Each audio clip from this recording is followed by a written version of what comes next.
என் பெயர் ரா பவிஷா. நான் 2ஆம் வகுப்பு இ பிரிவில் படிக்கின்றேன். என் பள்ளியின் பெயர் ஊராட்சி ஒன்றிய தொடக்கப்பள்ளி மேடவாக்கம்.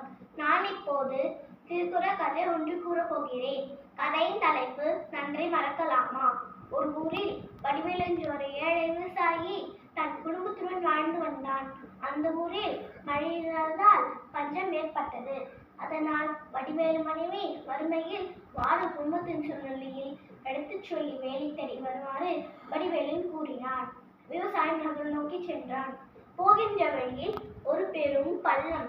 அதில் ஒரு மனிதன், ஒரு குரங்கு, ஒரு புலி, ஒரு பாம்பு, இவை நான்கும் மேல வர வழி தெரியாமல் தவித்துக் கொண்டிருந்தன.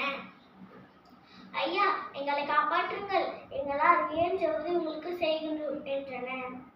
இதனை பார்த்து விவசாயி நால்வரையும் காப்பாற்றிவிட்டு தன் வழியே சென்றான்.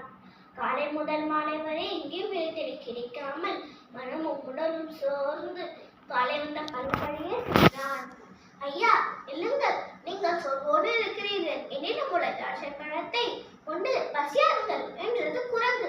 விவசாயி பழங்களை உண்டு பசியாறினான். புலி, ஐயா, உங்களுக்காக காத்திருக்கிறேன் என்றதின் குகையில் நிறைய பொண்ணும் பொருளும் உள்ளது, உங்களுக்கு வேண்டிய எடுத்து செல்லுங்கள் என்றது புலி. விவசாயி தனக்கு தேவையான பொருட்கள் எடுத்து சென்றார். அப்போது இந்த விவசாயி இந்த பொருட்களின் கரையில் பள்ளத்தை பார்த்த மனிதனிடம் விற்று பணமாக மாற்றிக் கொள்ளலாம் என்று மனிதன் நினைத்தான். அதை போன்று சென்று நகைகளை விற்க முற்பட்டான். அப்போது அந்த மனிதன் நகைகளை பார்த்து இவை அரச குடும்பத்தைச் சேர்ந்த நகைகள் என நினைத்துக் கொண்டான். விவசாயிடம் சிறு நேரம் இருங்கள், நான் இதோ வருகிறேன் என்றான். அரசவை பணியாளர் நடந்ததை கூற விவசாயி குற்றவாளி என்ற கருத்தில் சிறையில் அடைத்தனர். சிறையில் இருந்த விவசாயி நம் காலையில் காப்பாற்றிவிட்ட குரங்கும் புலியும் நன்றி கடனை தீர்த்தன. ஆனால் இந்த மனிதன் தன் இப்படி செய்து விட்டாரே என்று வேதனைப்பட்டான். பள்ளத்தில் இருந்த பாம்பு தனக்கு உதவுவதாக கூறியதை நினை கூர்ந்தான். பாம்பு ஒரு கணம் மனதார நினைத்தார். பாம்பும் அவர் எதிரே தோன்றியது.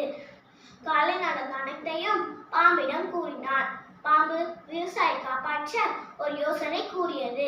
நான் இலவச விஷத்தால் தீண்டு விடுகிறேன். நீ அவரை தொட்டு விட விஷத்தன்மை இறங்குமாறு செய்து விடுகிறேன். அதை போல் செய்தது பாம்பு. பணியாளனும் தன் ஒரு மந்திரம் செய்து தொட்டு நீவிட விஷம் இறங்கும்படி இலவசி பிழைத்து விடுவார். அதே போல் பணியாளன் மன்னரிடம் இதை கூறினான். மன்னர் விவசாயி அழைத்து விவசாயி இளவரசி அறை சென்று தொட்டு நீவிட விஷமும் இறங்கி இளவரசி பிழைத்துக் கொண்டாள். அதன் பின் விவசாயி காலை முதல் நடந்த அனைத்தையும் மன்னரிடம் கூறினான். அதன் பின் விவசாயி தண்டனை நீங்கி மன்னர் விவசாயிக்கு பொண்ணும் பொருளும் கொடுத்து அனுப்பி வைத்தான். அந்த மனிதன் சிறையில் அடைத்தனர். அதிகாரம் செய்நன்றி அறிதல். குறள் 110. என்னன்றி கொன்றார்க்கும் முயவுண்டா முயவுள்ளை செய்நன்றி கொன்ற மகற்கு.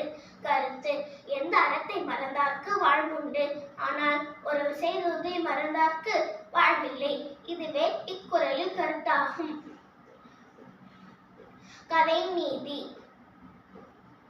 எந்த அறத்தை அழித்தவர்க்கும் அதிலிருந்து தப்பி பிழைக்க வழி உண்டு, ஆனால் ஒரு செய்ததை மறந்தார்க்கு அதிலிருந்து தப்பி பிழைக்க வழியே இல்லை. நன்றி, வணக்கம்.